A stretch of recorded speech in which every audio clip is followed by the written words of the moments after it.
Assalamualaikum warahmatullahi wabarakatuh. Melanjutkan cerita bersambung novel dengan judul Akibat Pelit pada Anak dan Istri. Kali ini memasuki episode ke-10. Sebelum saya melanjutkan untuk membacakan kisah lengkapnya, silakan klik tombol subscribe, kemudian tekan tombol loncengnya supaya kalian tidak ketinggalan update video terbaru nantinya. Terima kasih. Zahra, kemarin saat di rumah neneknya kamu jalan-jalan terus ya? Tanya Anissa pelan. Sepertinya dia ingin mendengarkan cerita Zahra saat di rumah neneknya. Jalan-jalan sehari doang, Nis. Cuma ke beberapa tempat, ke pantai, ke pasar sama ke Malioboro, ucap Zahra senang. Kata mama kamu beli baju, sepatu sama sandal baru ya? Iya Nisa, beli di pasar sama ibu, sekalian beli nenek dan kakek juga, ucap Zahra lagi. Dua anak itu berbincang-bincang di depan teras rumah Mbak Juli. Tiba-tiba aku lihat Mbak Juli ikut menimpali. Baju sama sandal murahan Nisa, kamu gak usah iri. Tuh lihat sandalnya, paling harga 30 ribuan. Namanya juga di pasar, bukan sandal branded kayak punya kamu. Dipakai 2 bulan juga udah rusak itu nanti, ucap Mbak Juli tiba-tiba.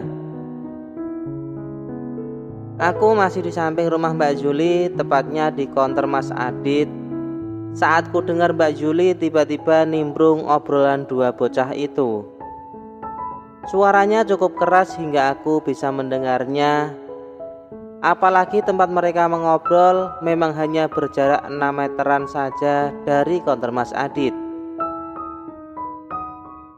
Sepertinya Mbak Juli nggak melihatku di counter Mas Adit karena mereka ngobrol santai membelakangiku. Ku video saja obrolan mereka sembari menunggu Mas Adit melayani pembeli lainnya. Wajah Zahra memerah seketika saat Mbak Juli mengatakan sandal murahan. Dia kembali membandingkan sandalnya dengan Anissa. Iya, memang sandal 40 ribuan dibandingkan dengan ratusan ribu milik Anissa tentu berbeda.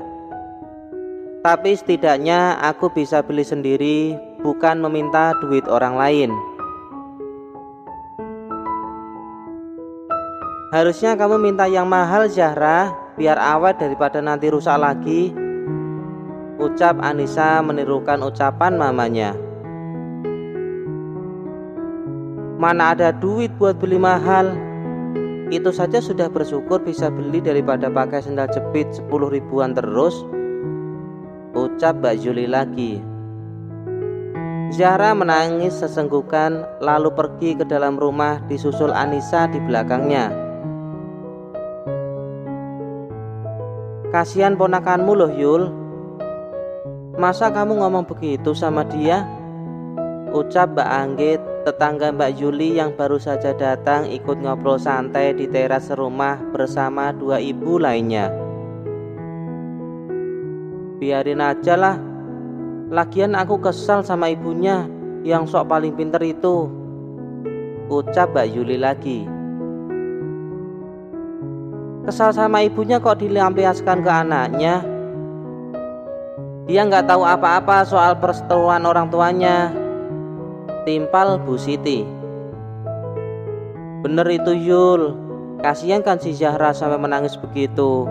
Mana ibunya sudah pulang. Tumben dia dititip ke sini Yul. Biasanya Anissa yang sering main ke sana, ucap Mbak Anggit lagi.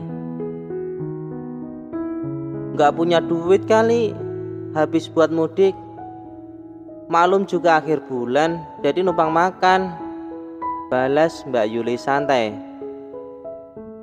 Teganya padahal aku ke rumahnya cuma ngantar Zahra karena bawain oleh-oleh buat Anissa. Aku juga titip sebentar mau beli pulsa sekalian token listrik, bukan mau numpang makan. Ibunya mau kemana tadi? Mana aku tahu, bukan babysitternya.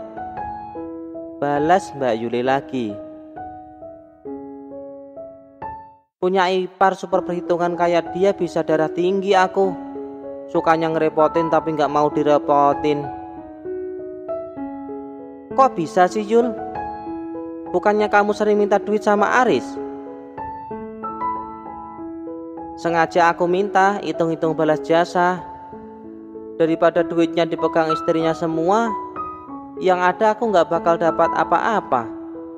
Enak banget jadi Wita. Dia ketemu Aris sudah mapan seperti sekarang. Tinggal ongkang-ongkang kaki doang tiap bulan terima transferan. Coba kalau aku gak minta jatah, mana pernah dia kepikiran buat kasih aku sama Anissa uang jajan. Mbak Yuli semakin geram. Mas, sudah belum pulsanya? Saya buru-buru ini, ucapku lagi. Mas Adit masih otak-atik ponselnya. Sebentar ya Mbak, rada lemot sinyalnya, balas Mas Adit. Rasanya ingin melabrak Mbak Yuli sekarang juga. Dia selalu ngerepotin kenapa mendadak playing victim. Gegas kuserahkan uang pada Mas Adit untuk membayar pulsa dan token listriknya.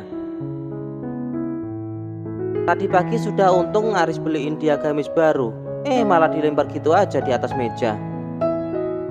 Ditolak mentah-mentah sama Wita. Dia bilang sudah punya duit sendiri buat beli gamis. Belagu nggak tuh? Ketiga tetangga Mbak Yuli begitu kaget mendengar cerita itu. Masa sih Yul? Kayaknya si Wita kan lembut begitu. Mana mungkin dia sekasar itu? Bu Siti kembali bertanya. Begitulah perempuan, kalau sudah bisa ngasilin duit sendiri meski serupiah, dia mendadak di atas awan. Gak bisa menghargai pemberian suami, ucap Mbak Yuli lagi. Motor masih kuparkir di depan konter Mas Adit. Buru-buru kembali ke rumah Mbak Yuli untuk menjemput Zahra. Bu Siti dan Mbak Anggit agak kaget saat melihatku tiba-tiba datang. Mereka tampak salah tingkah. Kutarik lengan Mbak Yuli sedikit kasar hingga dia terlonjak kaget. Mbak, kalau ngomong itu difilter. Sama ponakan sendiri ngomongnya pedes banget kayak cabai rawit, ucapku kesal. Mbak Yuli mendorong tubuhku kasar, bahkan hampir membuatku terjungkal. Gak perlu ceramah kamu Wita. Harusnya mulutmu yang difilter. Ngomong sok pintar tapi gak introspeksi. Maksudmu apa Mbak? Kamu yang harusnya introspeksi. Duit masih minta-minta tapi sok paling kaya. Minta sama adik sendiri apa salahnya? Toh aku yang membuat dia sampai semapan sekarang. Wajar kalau aku minta uang sama dia. Kamu gak perlu protes, tinggal ongkang-ongkang kaki kok banyak cakap. Ngaca kamu Wita. Kalau nggak dipungut Aris, kamu jadi gelang-gendangan di ibu kota. Adikmu cuma ngasih seminggu 200.000 Mbak. Kamu pikir dia kira kasih aku sebulan 5 juta, hah? Mana ada ongkang-ongkang kaki. Di rumah aku juga capek beberes. Lagi pula dia sendiri yang minta aku resign kerja semenjak Zahra sakit-sakitan. Balasku tak mau kalah. Ketiga ibu-ibu yang tadi ngobrol santai di rumah Mbak Yuli mendadak diam. Dia hanya melirikku sekilas, lalu kembali melirik Mbak Yuli bergantian. Halah alasan, bilang aja keenak.